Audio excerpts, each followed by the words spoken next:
Hiyo video ya Boniface Karaoke alivyopigwa risasi mzee. We. Ambako na feel ndio wewe ndo unapigwa risasi mzee. It was not a good thing. Polisi punguzeni nguvu. Though nimeona hiyo nimeona TikTok account ya polisi ilitumia risasi inatrendishwa. Wakenya.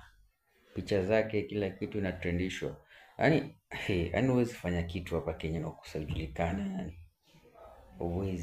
Wezi. Kijana kuna 22 years.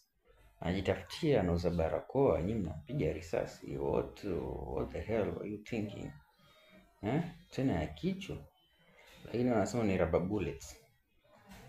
Anyway, Kenyatta Hospital ako ICU. Kwa hivyo wale ambao wana feel kwamba wanaweza enda kumlipia wakasaidiana na kulipa bill ama kufanya follow up, you guys are free.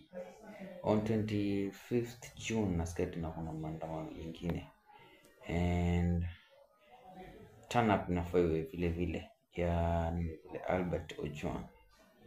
Lakini nasikia pay bill zimechangwa, pesa imechangwa kwa familia yake. Hata mzee siku hizi haongei tena, mzee wa Albert kuhusu mtoto wake. Maybe anamuona mtoto wake in silence. You know, we have different ways to show. And kwa kijana tunaomba apone aweze kurudi sawa, atoke ICU aweze kurudi sawa. Babake amezungumza, amesema kazi yake ni hawking, kazi ya kijana wake pia ni hawking. He's only 22 years. Anyway, that is what I had to say about the incident. Take care, and ukienda maandamano make sure hauzubai.